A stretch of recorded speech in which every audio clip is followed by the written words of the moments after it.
газрын тусны үйлдвэр маань нөгөө түүхийн эдний асуудлаа яасан бэ? Бид чинь нэг түүхийн хомсдолтой юм уу, түүхийн багтай тэгсэн мөртлөө үйлдвэр барих гэдэг асуудал зөндөө ярьсан.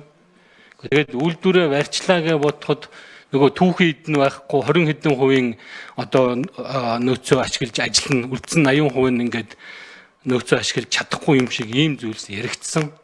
Хятадын талтай бид нэр зөвшөлтсөж тэр нөөцийг 80-100% хүртэл ажиллах тэр боломжийг нь одоо эрэлхийлнэ гэдэг ийм зүйл хамгийн сүүлд миний мэдгээр чуулган дээр яригдаад өнгөрсөн.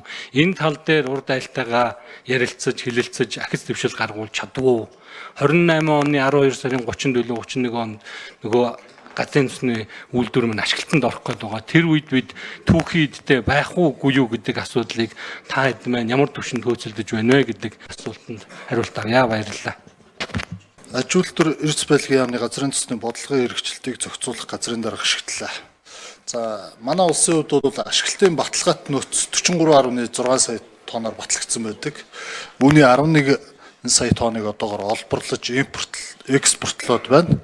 Үлдсэн нөөц бол 33 орчим сая тонн нөөц байна. За газрын тусны батлагдсан нөөц бол үйлдвэрийг бол 20 жил хангах тогтвортой үйл ажиллагааг явуулах боломжтой. Гагцхүү энэ олборлтыг хэрхэн нэмэгдүүлэх вэ? Нэмэлт хөрөнгө оруулалтуудыг хэрхэн шийдвэрлэх вэ гэдэг асуудлаар за олборлолт ашиглалтын үйл ажиллагаа явуулж байгаа. Бүгднээр Хятад ард улсын төрийн өмчт 2 компанитай бол бид нэр хэлцээрийн ширээний ард суугаад тогтмол асуудлыг ярилцж байгаа. Хамгийн сүүлийн мэдээллээр өнгөрсөн 4-р сард бүгднээр Хятад ард улсын CNPC компани буюу Хятадын газрын тус корпорацийн судалгаа шинжилгээний хүрээлэнгийнхээ үржээр газрын тусны үйлдвэрийн газар дампуурцсан. Одоо би өөрөө хэрвээ энийг буруу ярьж байгаа бол одоо би өөрөө хариуцлага өрнө шүү дээ. Хүн гүтгсэн гэд. Нөөц байхгүй, ус байхгүй, тэзүү нууцд арцсан, надад ирсэн. Тэзүү баталсан гарын үсгч байхгүй шүү. Тэгээ би үндэсний аюулгүй байдлын зөвлөл рүү бичгийг явуулж байна одоо. 7 хуудас цаас явуулж байна. Би одоо бүр хамгийн давчхнороо. Нууцуд байгаа учраас би дэлгэрүүлж чадахгүй.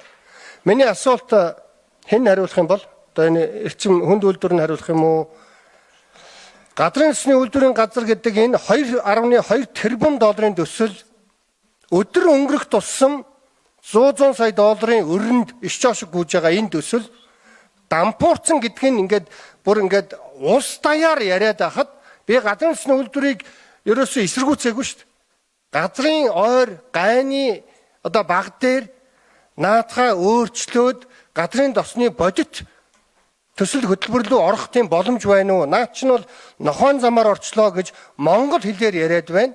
Миний асуулт ингэж хэлээд байхад одоо нэг 2-3 жилийн дараа оюутлогоо шиг бид далаараа тавилдсан байна гэдэг дүгнэлт гаргахад хэн хариуцлага өрөх вэ? Энэ дээр хартлагаараа хэн хариуцах вэ? Шигтлээ аж үйлдвэр эрдэс байлгийн яамны газрын тусны бодлогын хэрэгжилтийг зохицуулах газрын дарга. За газрын тус боловсруулах үйлдвэр бол 2-3 засгийн газар дамжаад хэрэгжиж буй төслөө. Мэдээж томоохон төслүүдийн хувьд бол хоош урагшаа цаг хугацаа төсөв мөнгө нэмэгдэх зэрэг маш олон асуудал тулгардгийг бид биеэрээ туулаад мэдрээд явж байна. За газрын тус боловсруулах үйлдвэр төрийн өмчт компани засгийн газрын тогтоолоор байгуулагдсан Эрдэс Монгол компани харьяа байгууллага. За тус компани бол өөр ингэсэн захиралтай хариалах төлөөлөл удирдах зөвлөлтөй за ажил хариуцсан хүмүүс байгаа. Тэгэхээр хууль тогтоомжийн дагуу тухайн цаг үедээ хариуцлага хүлээгээд явах баха. Дахиад хэлдэ хэн хариуцна гинэ?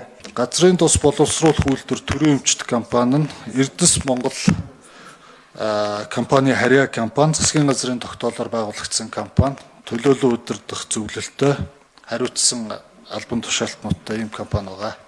За энэ 2.2 тэрбум долларын лойвер болоод дуусвал хариуцлагыг одоо ахалж байгаа хүн хэн байдэ? Нэрийг хэлдэ.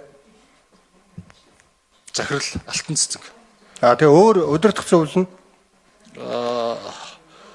гэрлээ. Төлөөлөл удирдах зөвлөлийн дарга гэж.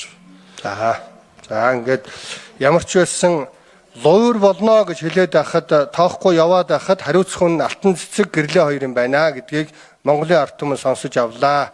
А сайднаар засгийн газар бол хариуцлага өрөхгүй юм байна шүү дээ. За би маш сайхан ойлголт авлаа.